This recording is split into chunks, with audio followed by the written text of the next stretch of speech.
अस्सलामुअलैकुम। Welcome back to my channel English Language Lens. आज हमारा topic past continuous tense passive voice है।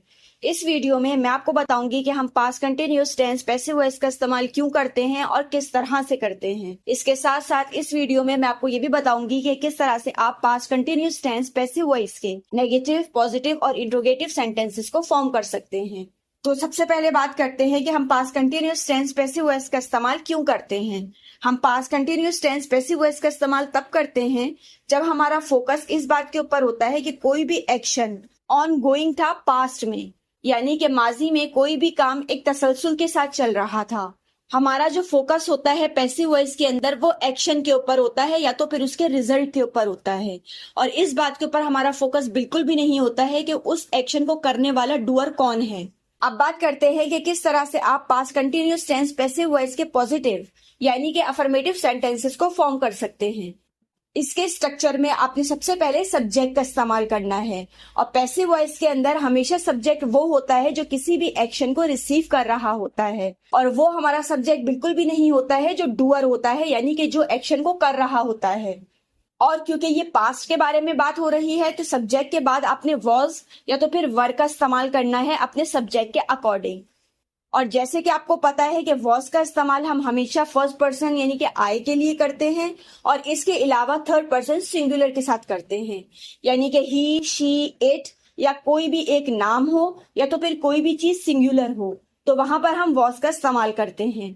और वर का इस्तेमाल हम एक से ज्यादा लोगों के लिए करते हैं या तो फिर एक से ज्यादा चीजें हो तो उनके लिए करते हैं, यानी कि जहां पर भी प्लूरल होता है वहां पर हम वर का इस्तेमाल करते हैं। इसके अलावा वर का इस्तेमाल हम सेकंड पर्सन यू के साथ भी करते हैं।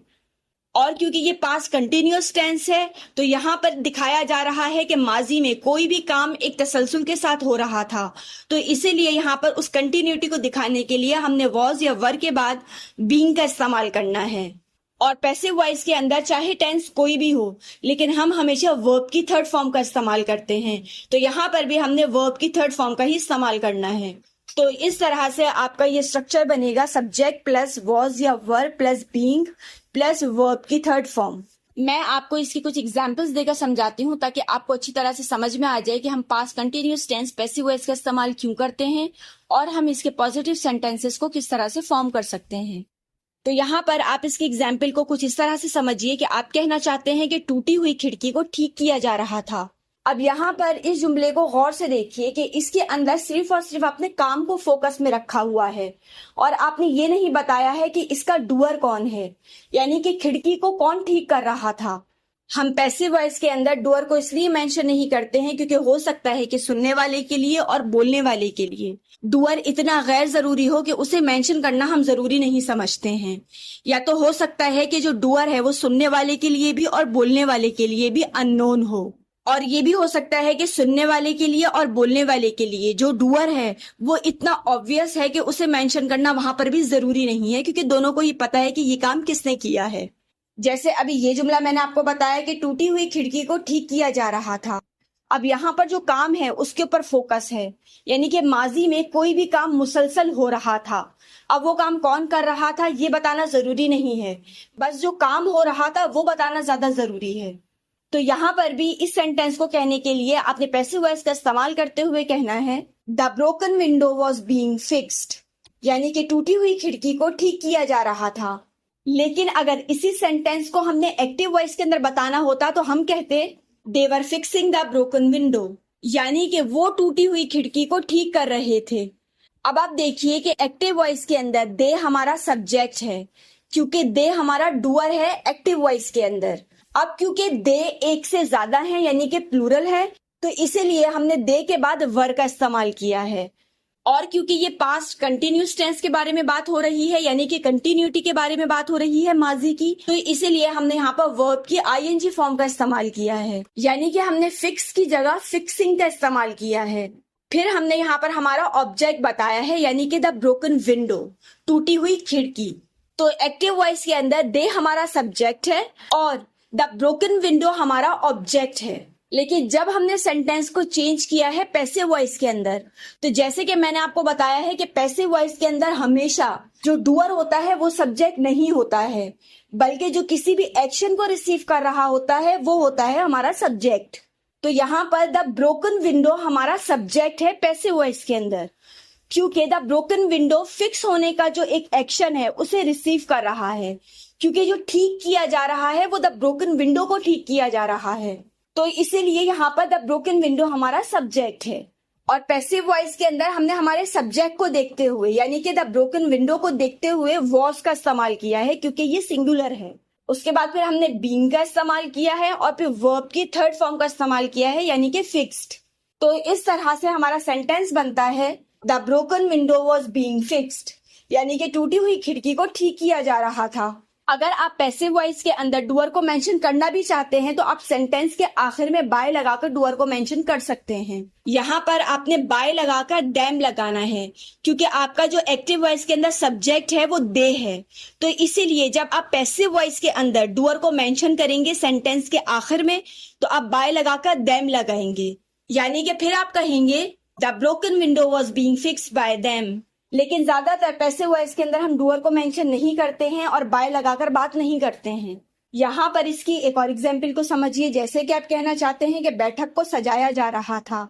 अब यहाँ पर भी डूअर कौन था, कौन बैठक को सजा रहा था, उसे आप मेंशन नहीं करना चाहते हैं। जैसे कि मैंने आपको बताया है कि हो सकता है कि लिसनर के लिए जो डूअर है वो बहुत ही ज्यादा ऑब्वियस है, इसीलिए भी आपने शायद उसे मेंशन ना किया हो, या तो हो सकता है कि आपको खुद भी ना पता हो। तो यहाँ पर इस सेंटेंस को कहने के लिए आपने पैसिव वॉइस का इस्तेमाल करते हुए कहना है the living room was being decorated.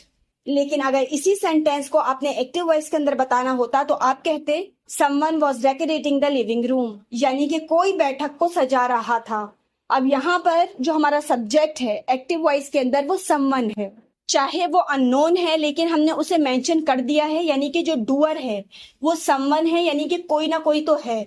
और क्योंकि समवन सिंगुलर है तो इसीलिए यहाँ पर हमने वॉज का इस्तेमाल किया है।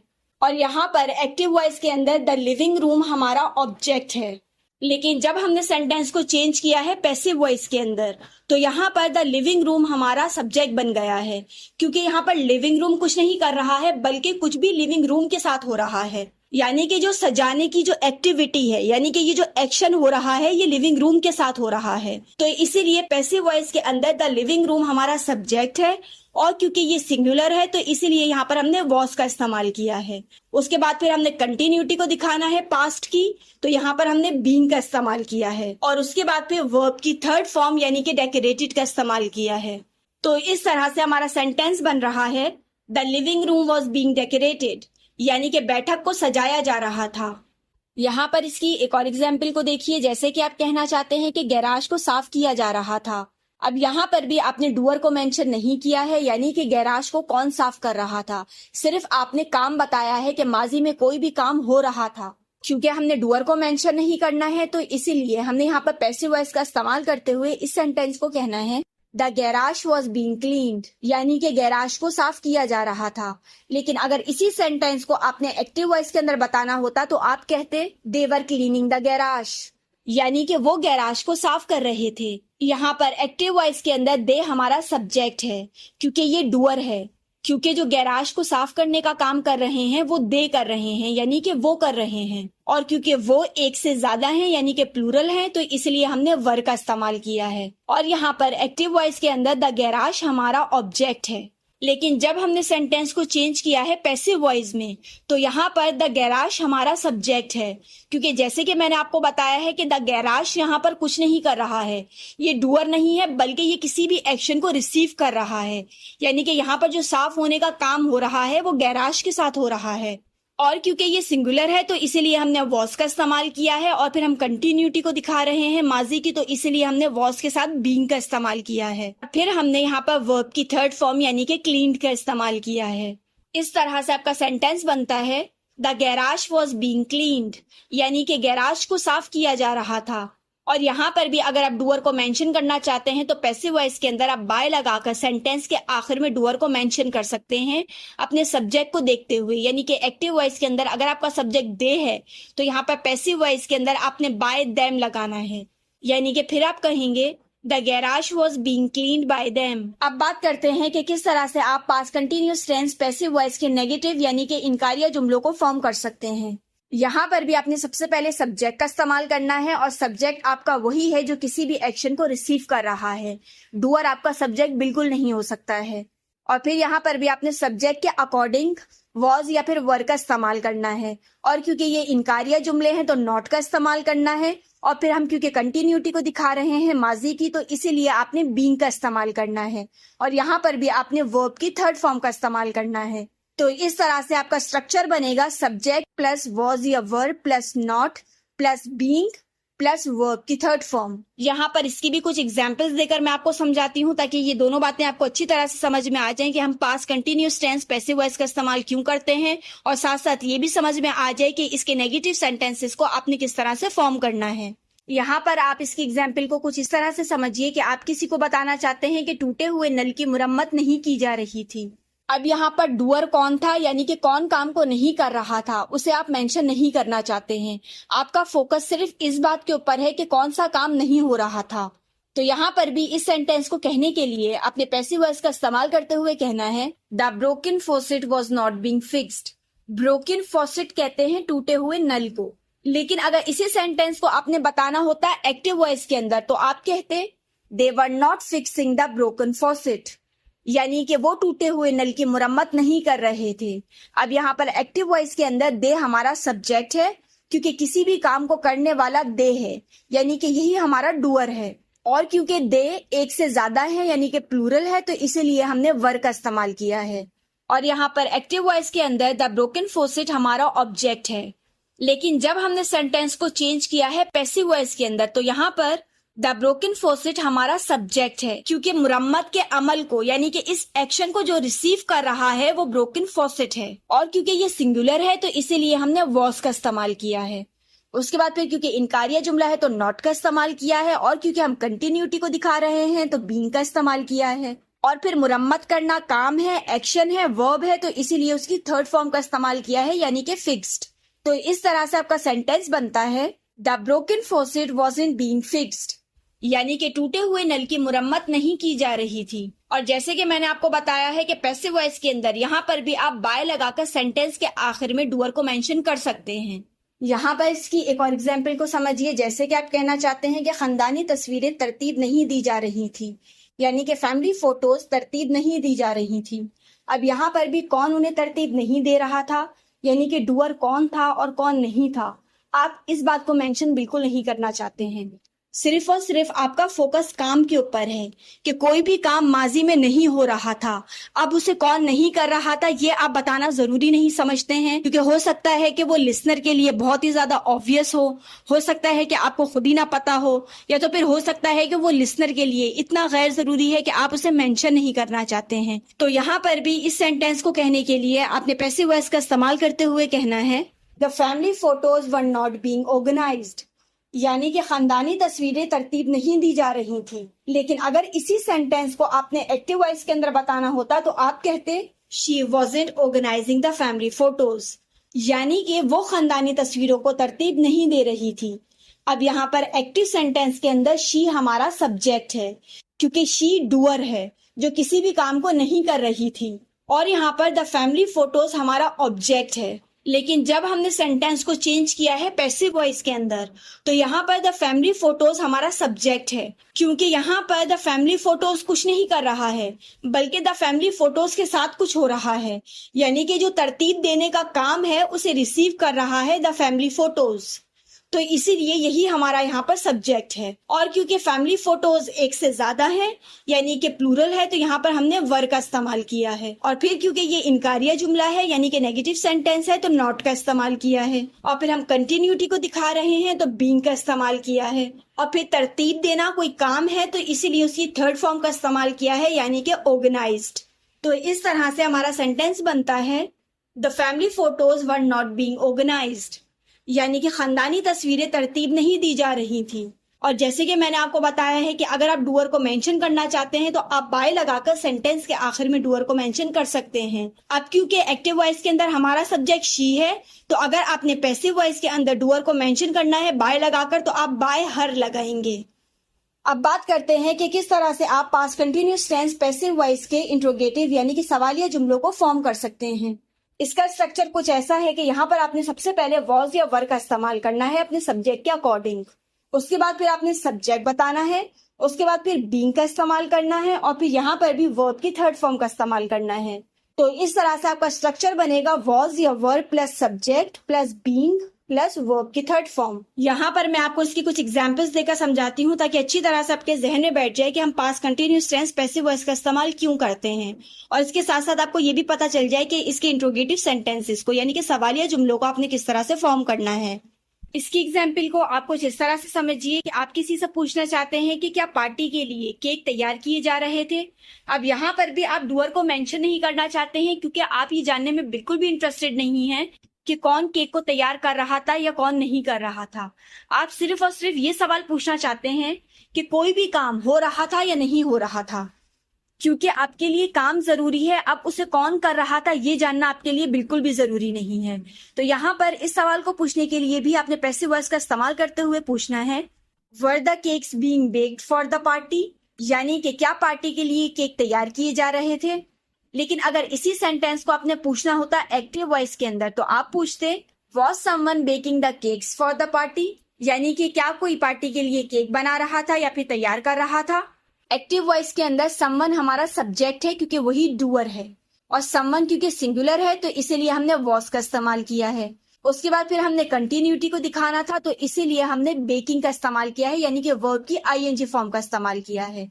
और यहाँ पर द केक्स हमारा ऑब्जेक्ट है, लेकिन जब हमने सेंटेंस को चेंज किया है पैसिव वॉइस के अंदर तो यहाँ पर द केक्स हमारा सब्जेक्ट है, क्योंकि केक कुछ भी नहीं कर रहे हैं बल्कि बेक करने की जो एक एक्टिविटी है, ये जो एक्शन हो रहा है ये केक्स के साथ हो रहा है।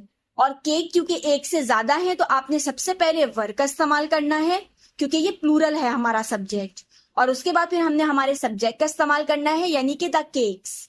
उसके बाद फिर हम कंटिन्यूटी को दिखा रहे हैं यानी कि एक तसलसल को दिखा रहे हैं तो बीइंग का इस्तेमाल करना है। और फिर बेक करना कोई काम है, कोई वर्ब है, इसीलिए उसकी थर्ड फॉर्म का इस्तेमाल किया है बेक्ड। तो इस तरह से आपका क्वेश्चन बनता है were the cakes being baked for the party, यानी कि क्या पार्टी के लिए केक तैयार किए जा रहे थे। और यहाँ पर भी पैसिव वॉइस के अंदर अगर आप डूअर को मेंशन करना चाहते हैं तो आप बाय लगाकर डूअर को मेंशन कर सकते हैं, और यहाँ पर आपने बाय समवन ही लगाना है। इसी की एक और एग्जाम्पल को आप समझिए, जैसे कि आप किसी से पूछना चाहते हैं क्या पैगाम सबको भेजा जा रहा था। अब यहाँ पर भी कौन भेज रहा था, डूअर कौन था, वो आप नहीं जानना चाहते हैं। आपका जो फोकस है वो सिर्फ और सिर्फ काम के ऊपर है, यानी कि जो पैगाम है वो सबको भेजा जा रहा था या नहीं भेजा जा रहा था। तो इसीलिए इस सेंटेंस को कहने के लिए भी आपने पैसिव वॉइस का इस्तेमाल करते हुए कहना है was the message being sent to everyone, यानी कि क्या पैगाम सबको भेजा जा रहा था। लेकिन अगर इसी सवाल को आपने एक्टिव वॉइस के अंदर पूछना होता तो आप कहते was someone sending the message to everyone, यानी कि क्या कोई सबको पैगाम भेज रहा था।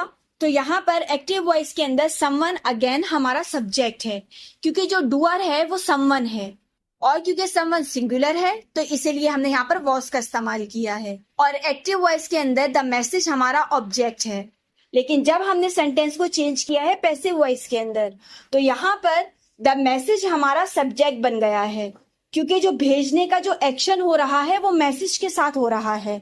तो यहाँ पर मैसेज कुछ नहीं कर रहा है, यानी कि मैसेज डूअर नहीं है बल्कि वो किसी भी एक्शन को रिसीव कर रहा है, तो इसीलिए द मैसेज हमारा सब्जेक्ट है। और क्योंकि द मैसेज एक है, सिंगुलर है, तो इसीलिए हमने सबसे पहले वॉज का इस्तेमाल किया है। उसके बाद फिर सब्जेक्ट द मैसेज का इस्तेमाल किया है, और फिर हम कंटिन्यूटी को दिखा रहे हैं तो बीइंग का इस्तेमाल किया है। और फिर भेजना कोई काम है यानी कि वर्ब है तो उसकी थर्ड फॉर्म का इस्तेमाल किया है यानी कि सेंट। तो इस तरह से आपका क्वेश्चन बनता है was the message being sent to everyone, यानी कि क्या पैगाम सबको भेजा जा रहा था। तो इस वीडियो में मैंने आपको बताया कि हम past continuous tense passive voice का इस्तेमाल क्यों करते हैं और किस तरह से करते हैं। और इस वीडियो में मैंने आपको ये भी बताया कि किस तरह से आप past continuous tense passive voice के नेगेटिव, पॉजिटिव और इंट्रोगेटिव सेंटेंसेस को फॉर्म कर सकते हैं। मैंने आपको हर स्ट्रक्चर की कुछ रियल लाइफ एग्जांपल्स देकर जितने आसान लफ्जों में हो सकता था past continuous tense passive voice को समझाने की कोशिश की है। उम्मीद करती हूँ कि ये वीडियो आपके लिए मददगार साबित हुई होगी और past continuous tense passive voice के हवाले से जो भी आपके कॉन्सेप्ट्स थे वो भी जरूर क्लियर हुए होंगे। लेकिन फिर भी अगर आपका कोई सवाल है या वीडियो में कोई भी बात आपको समझ में नहीं आई है तो आप मुझे कमेंट सेक्शन में कमेंट करके अपना सवाल पूछ सकते हैं। इस वीडियो में past continuous tense passive voice के हवाले से मेरी तरफ से बस इतना ही था। Thanks for watching.